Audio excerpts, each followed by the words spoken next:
La meditación de hoy la centraremos en el texto del Evangelio de Juan, capítulo 6, versículo del 1 al 15. Por muchos es conocido este texto, la multiplicación de los panes, según San Juan. Vamos a meditar sobre este texto y algunos aspectos que vale la pena resaltar de él. Bienvenidos a Meditaciones Peregrinas.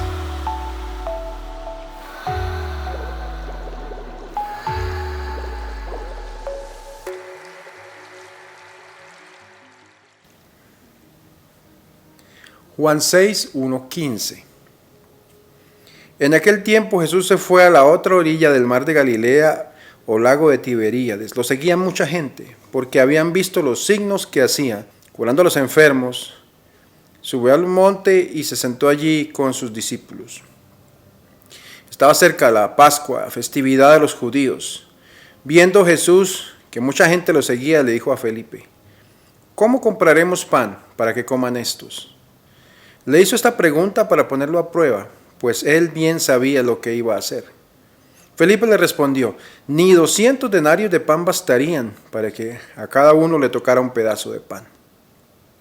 Otro de sus discípulos, Andrés, el hermano de Simón Pedro, le dijo: aquí hay un muchacho que trae 5 panes de cebada y 2 pescados. ¿Pero qué es eso para tanta gente? Jesús le respondió: díganle a la gente que se siente. En aquel lugar había mucha hierba, todos se sentaron ahí, tan solo los hombres eran unos 5,000. Enseguida tomó Jesús los panes, después de dar las gracias a Dios, se los fue repartiendo a los que se habían sentado a comer. Igualmente les fue dando los pescados, todo lo que quisieron. Después de que todos se saciaron, dijo a sus discípulos: recojan los pedazos sobrantes para que no se desperdicien. Los recogieron y con los pedazos que sobraron de los 5 panes llenaron 12 canastos. Entonces la gente, al ver el signo que Jesús había hecho, decía: este es en verdad el profeta que había de venir al mundo. Pero Jesús, sabiendo que iban a llevárselo para proclamarlo rey, se retiró de nuevo a la montaña él solo. Palabra del Señor. Gloria a ti, Señor Jesús. Este texto de San Juan tiene también sus paralelos en los otros libros de los evangelios. Igual tienen unas características distintas, no vamos a entrar en las diferencias, nos vamos a centrar directamente a hacer una ubicación de este texto, digamos, ya concretamente con lo que nos quiere dejar San Juan o Juan como mensaje para el día de hoy. El texto comienza recordándonos cómo una gran multitud de gente lo seguía, una muchedumbre, y lo seguían porque veían los milagros que hacía y los que hizo antes, digamos, en toda la región. Lo primero que nos dice es que Cristo sube a un monte y se sienta, es como una especie de montículo desde el cual él va a predicar, y no solo a predicar, sino que tiene toda la visión de la gente que está allí, puede ver a todos, y desde aquel sitio es donde se va a realizar el milagro de la multiplicación del pan. Juan presenta, y esto es algo que me parece bastante, casi que el centro, digamos así, aunque hay varios temas que vamos a tocar, pero el centro de la reflexión de hoy, ese diálogo de Jesús con Felipe, ¿verdad? En San Juan vemos mucho que hay muchos momentos en los cuales Jesús dialoga. O sea, él no solamente hace milagros a la gente, sino que crea el espacio para un diálogo, una conversación. Estos días estábamos recordando el diálogo con Nicodemos. Antes de la Semana Santa reflexionábamos sobre el diálogo con la samaritana. Todo lo que fue la vocación de los primeros discípulos está colmada de diálogos, y al final de los textos de San Juan, todos los discursos que se dieron en torno a la cena del Señor, hay varios diálogos hermosos que han sido, digamos, a través de la historia, una manera como entendemos muchísimo más ese mensaje de Cristo el Señor. Aquí esto vale la pena destacar en el diálogo de hoy, de este corto diálogo con el apóstol. Vale la pena destacar aquí que Cristo es aquel que sabe lo que va a pasar, ¿sí? Tiene como el conocimiento de las cosas que se acercan, la presciencia, ¿sí? Nos dice el texto que lo que le pregunta al apóstol es para probarlo. a Felipe, porque sabía lo que Jesús iba a hacer. Él sabía que iba a ser un milagro y que iba a haber pan para todos, ¿sí? Felipe simplemente él hace una mirada general a toda la gente que hay y calcula más o menos que no va a alcanzar pan, o no va a haber pan para tanta gente. Por un lado no hay dinero para comprarlo, y por otro lado no se consigue un sitio donde se pueda comprar tanto pan para tantas personas, así en general. Le calcula que son 200 denarios los que se irían, los que se gastarían para que al menos cada persona recibiera un pedazo de pan. Si recordamos, el denario en la época de Jesús era el salario que recibía un trabajador. Mateo 22 nos lo presenta así: un trabajador recibiría un denario. 200 denarios significarían que para repartir entre 5,000 hombres, que es lo que nos dice que había, correspondería más o menos a un denario por cada 25 hombres, es decir, juntando 25 hombres con sus familias, claro está, con las mujeres y los niños. Vale la pena decirlo aquí, se cuentan los hombres, no se cuentan tanto las mujeres y los niños, porque en esa época culturalmente no contaban tanto, tristemente, ni las mujeres ni los niños. Pero es el cálculo que hace aquí el apóstol. Entonces más o menos podemos hacernos una idea de cuántas personas se podían alimentar con el salario de un día, alimentar en un pequeño almuerzo, ¿verdad? Un pequeño refrigerio, podemos decirlo también. Aquí entra Andrés, el hermano de Simón Pedro, y entonces ese es el que plantea que hay algo más, ¿verdad? Hay alguien que quizá puede tener la manera de ayudarle a solucionar el problema, ¿verdad? Pero no, al menos lo ve como que no es algo lo suficientemente, una solución completamente completa, digamos, al problema del pan para tanta gente. Ese muchacho que está ahí. ¿Qué tipo de muchacho era? Simplemente es algo que dice, oye, tengo estos panes, los voy a dar aquí para que la gente coma. Probablemente no. Probablemente sucede como sucede en todo tipo de aglomeraciones, de multitudes. Siempre, y hoy lo vemos en la sociedad, siempre que hay una celebración, una aglomeración de gente, hay gente que va a ese sitio a ofrecer lo que tiene. Y quizá este niño lo que había conseguido era unos panes y un pescado que quiso llevar para venderlo. Y entonces están hablando los discípulos con Jesús de cómo conseguir pan para tanta gente. Pues entonces hay alguien a quien le pueden comprar algo de pan. Pero estamos hablando de un poquito de unos panes y un poco de pescado, ¿verdad? Eso no es suficiente para lo que necesita la gente. Además, lo que nos dice es que son panes de cebada, 5 panes de cebada y 2 pescados. Esto del pan de cebada es propio de Juan, porque los otros evangelistas no lo hablan. El pan de la cebada era un alimento para los pobres, era un alimento más de pobres, ¿verdad? Distinto al pan de trigo, por ejemplo. Igual, cuando habla de los peces, el diminutivo, la palabra que se usa para esto, realmente no nos está hablando de un pescado como tal. Nos está hablando de un poco de alimento que se prepara al fuego, claro está, y que luego se toma como para untar el pan. Es hecho de carne o de pescado, ¿sí? Aquí los evangelistas empezaron a usarlo como si fuera pescado, pero concretamente cuando se habla de esto, al menos San Juan y los textos bíblicos, lo que nos hablan es que parece que era como pescado salado o como una especie de salsa que se usaba para comer el pan. No era como tal unos pescados que existieran. Al menos es una manera como, llegando al fondo de la interpretación del texto, se ha descubierto eso. Y quizá lo tenían justamente porque cerca de allí había un pequeño lago donde la gente preparaba, era conocido porque allí salaban pescado y hacían esta clase digamos así, de salsa o lo que sea, con lo que la gente podía comerse el pan, digamos, que para acompañar el pan. Sin embargo, lo que nos busca, todo lo que se da, el diálogo entre Jesús y Felipe, y ahora cuando entra el hermano de Pedro, aquí también hablar de esto es preparar un milagro que se acerca, ¿sí? Es imposible alimentar a la multitud en el desierto, eso es claro.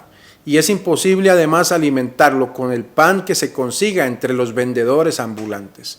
Es decir, puede que esté lejos una ciudad para conseguir pan, pero puede que también haya algunas personas que estén por ahí cerca y que tengan pan para la venta, pero no será suficiente para darle a cada uno un poquito. Por eso esto hace que el milagro que va a suceder sea un milagro espectacular, ¿sí? Es un milagro que va más allá de todo lo que la gente podía esperarse. Pero el Señor, que lo sabía, Él sabía de dónde se sacaría pan para darle a tantos. Los hace recostar o los hace sentarse, como lo dice el texto bíblico. Había mucho pasto en el lugar, entonces se acomodan por grupos de 50 y de 100. Me imagino que si hacemos un cálculo, así como lo decía al mismo comienzo, que se organizaban, por decir algo, 25, si se le podía dar con un denario comida a 25 hombres, si estamos hablando de grupos entre 50 y 100, prácticamente es eso, un grupo de 25 hombres con sus esposas y sus hijos, ¿verdad? Eso daría más o menos entre 50 y 100 personas. Nos dice el texto que estamos hablando de 5,000. Muchas veces se colocan los números como si fueran unos números ficticios, ¿verdad? Como si fueran unos números inventados. Sin embargo, es bueno entender que realmente existía la posibilidad de que se juntaran 5,000 personas, incluso más. Nos cuentan que en la época de un procurador de Roma, en el año 52 después de Cristo, un falso Mesías que llegó logró reunir un día 30,000 personas. Y con ellos se fue hasta el Monte de los Olivos. Entonces ya nos imaginamos la cantidad impresionante de gente. Entonces el hecho de pensar en 5,000 personas no es descabellado, no es simplemente un invento, es algo que se dio, mejor dicho, en palabras claras, se dio el milagro para 5,000 hombres y también sin contar las mujeres y los niños. Juan lo que quiere dejarnos claro son algunos aspectos, y yo pienso que cuando uno es una persona de misa, uno entiende que aquí hay algunos aspectos que nos recuerdan la Eucaristía. Primero que todo, la palabra que dice el Señor: tomó en sus manos los panes y dio gracias. Esta palabra dio gracias en que al tomarla directamente, así como está en el texto griego, sería algo así como en hariste, o digámoslo nosotros, euhariste, Eucaristía. O sea, el dio gracias significa Eucaristía, y fue lo que hizo. El Señor tomó el pan en sus manos y dio gracias. Los textos bíblicos de Mateo, Marcos y Lucas usan una palabra distinta cuando se habla de bendecir, ¿sí? Es el eulogeo, pero aquí lo que utiliza Juan es euhariste, ¿sí?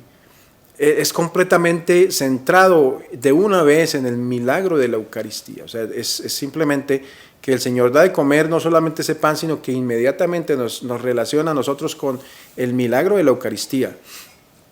Era muy común entre los judíos que antes de comer hicieran bendiciones, el berekah, la bendición sobre la comida, ¿sí? Y Juan lo hace también aquí de una manera concreta. Lo dice, dio gracias, o sea, hace esta bendición. Y hay algo importante aquí en el texto de hoy, es que es Cristo mismo el que distribuye el pan que ha bendecido. Él es el que lo da a los que estaban recostados. O sea, en otros apóstoles son ellos los que entregan el pan. Aquí es Jesús mismo el que entrega ese pan. Ese distribuir los panes era un signo que se daba en la antigüedad entre los judíos. El dueño de la casa, el padre de familia, el encargado del hogar, el día de la cena pascual, él era el encargado de distribuirle el pan, de darle el pan a las personas. Y después de eso, de distribuirlo, ya los demás lo ayudaban a distribuir, pero era el jefe de la casa, el Señor, el Padre, ¿sí? De los peces no habla tanto de que él mismo los distribuyera, ¿verdad? Pero el pan sí, es el Señor el que da el pan. El que da el pan a los que están allí. Por esa misma razón, esto nos lleva a pensar muchísimo más en el misterio de la Eucaristía que celebramos. Después de eso dice que saciados, Jesús dice a los discípulos que recojan los pedazos que han sobrado para que nada se pierda. Esto también aparece en los otros evangelios, y recogen en unos canastos lo que queda. Es interesante esto de los canastos, porque entre los judíos era una costumbre muy de usanza que se tuvieran canastos. De hecho, algunos relacionaban a los judíos con los canastos porque ellos siempre llevaban una canasta, según eso, y sobre todo porque ellos trataban de cuando se comía, los pedacitos se recogían. Hay varios textos bíblicos que nos hablan de eso, por ejemplo, cuando la comida que cae de la mesa, en la historia del rico y de Lázaro, por ejemplo. También aquella mujer cuando el Señor le habla de los pedazos que caen de la mesa. Por más que sea, hay pedazos que caen. Y los judíos eran muy cuidadosos con lo que caía en la tierra, con la comida que se caía de la mesa a la tierra. Y esto por un sentido de respeto, un respeto a Dios, que es el que da el pan del cielo, es el que da el pan de cada día más bien. Entonces ese recoger las sobrantes tenía un fin de respeto, ¿verdad? Porque era el regalo de Dios para ellos y no se podía tirar los pedazos, ¿sí? Esto también nos puede invitar a pensar un poco en la Eucaristía, ¿verdad? Que es el pan que se comparte. De hecho, entre los escritos de la antigüedad, en la época quizá del evangelista Juan, o más del evangelista de la escuela de Juan, cuando escribieron el libro del Apocalipsis, más o menos al final de esa época, existieron otros textos litúrgicos. Y uno de ellos dice algo así como: cuando todos hayan comulgado, que los diáconos recojan lo que sobró y lo pongan en el cesto, ¿verdad? Había un sitio donde lo colocaban. Estas son palabras de la Didache, que es el libro que les digo a ustedes, es un libro en el cual se consignan algunas de las tradiciones para la liturgia. Las porciones del pan eucarístico era las que se recogían, digamos así, y pienso que el texto bíblico de Juan nos hace pensar en eso, ¿verdad? Y pienso que también San Juan nos muestra eso, ese pan que se recoge para que no se pierda nada. Recogen las 12 canastos con los sobrantes, y eso significa que casi cada apóstol, cada uno de los 12 apóstoles tenía un canasto recogiendo las sobras.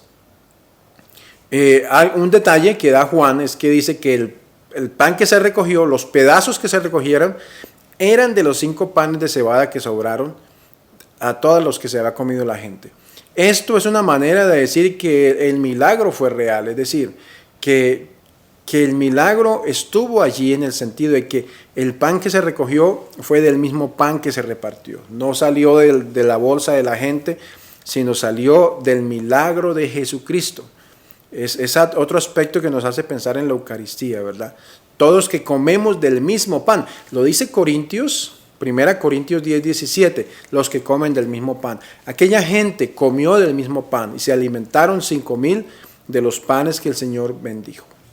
Bueno, después de esta larga centrada en la lección, vamos a decir un par de cosas acerca de la meditación para hoy. Primero que todo, vale la pena que descubramos esas palabras de Jesús cuando le dice a Felipe: ¿cómo le vamos a dar pan a toda esta gente? Jesús sabe lo que va a pasar, Jesús sabe lo que hace, porque Él tiene el don de la presciencia, es decir, Él conoce lo que va a pasar, ¿sí? El futuro de su milagro y todo lo que va a pasar. Esto nos debe invitar a nosotros a entender que Él conoce nuestra vida, nuestro ayer, nuestro hoy y nuestro mañana. Por tanto, una de las cosas más sabias que el ser humano puede hacer es abandonarse en Jesús. Al fin y al cabo, Él conoce nuestro origen y el final de nuestra existencia. Entregarnos a Él y saber confiarnos a Él. Él que alimentó a esa gente en el desierto está dispuesto también, si yo vivo en su voluntad, si yo estoy sentado escuchándole a Él, su mensaje, su palabra, está dispuesto a alimentarme también a mí, pero sobre todo a guiarme, porque Él conoce hacia dónde va mi vida. Jesús alimenta a todos con el pan. Es el pan de los pobres y el pescado. No es de esperar un pan de ricos, es un pan sencillo, un pan necesario, el pan que debemos pedir cada día en el Padre Nuestro. No necesitamos un pan de lujo, de boato, tantas cosas que hoy nos quieren ilusionar con un mundo de elegancia y de finura, cuando el Señor está dispuesto a darnos aquello que es necesario para vivir. Si pudiéramos entender esto y si viviéramos de ese sentido, seríamos más felices. Pero entramos en una dinámica en esta sociedad, en una dinámica de querer tener cosas extravagantes y exóticas que nos impiden disfrutar el sabor de las cosas sencillas y humildes de la vida. Es Jesús el que da el pan, apreciado pueblo de fe. Es Jesús el que alimenta. y debemos también nosotros dejar que sea Jesús el que guíe nuestro camino y nos alimente. Esto que hacen los discípulos de recoger las sobras me recuerda mucho el respeto por la Eucaristía. Uno que se ha perdido muchísimo. Antiguamente había un sacristán, un monaguillo, que estaba cuando se repartía el pan de la Eucaristía, estaba pendiente de recoger las migajas que caían entre el paso de la mano del sacerdote a la persona que recibía la comunión. Hoy tantas migajas del cuerpo de Cristo tiradas por el piso. No ponemos atención a eso. Hoy son pocas las personas que se ponen a pensar en eso. Pero no solamente eso, ¿cuántas veces somos como un tierra marchita, manchada, que está recibiendo a Cristo? Es importante que estemos preparados a recibir al Señor, que no caiga como en el suelo cuando recibimos la hostia, sino que caiga en un corazón que está preparado, en un alma que se ha preparado para recibirlo a Él. Pienso que hay muchas cosas, apreciados amigos, hermanos, pueblo de fe, que podemos contemplar más bien en el texto de hoy. Entre otras, contemplemos nuestra vida, contemplemos nuestro pasado y nuestro presente, y sepamos que nuestro futuro está contemplando a Jesús. A veces uno hace esos ejercicios que le ponen a uno pensando cómo estaremos en 5 o 10 años, y está bien que se hagan, pero pienso que de aquí en adelante lo que debemos hacer es pensar en Cristo, es decir, contemplar a Cristo, haciendo su obra en mí, contemplar a Cristo moviendo mi vida hacia donde Él quiera. Esa es la mejor manera de tener una visión 2030, visión de futuro, entregarnos a Cristo, mirar a Cristo que es mi futuro. Una tarea bonita para que la vivamos en este tiempo. Señor, que concedes pan al que lo necesita, que en el desierto nos provees lo necesario. En los momentos de angustia y de dolor, enséñanos que al escuchar tu palabra, también tú estás dispuesto a alimentarnos, a saciar las hambres y las necesidades nuestras. Enséñanos a no perder el horizonte de nuestra vida y a saber distinguir entre los milagros que haces y la razón por los que los haces, sabiendo que todo, mi pasado, mi presente, pero sobre todo mi futuro, está en tus manos. Que sepa abandonarme a ti y a las bendiciones que de tu mano proceden. Gracias, pueblo de fe, por este tiempo dedicado a la meditación. Pedámosle juntos al Señor que nos siga alimentando con el pan del cielo. En el nombre del Padre, del Hijo, del Espíritu Santo. Amén. Feliz día para todos.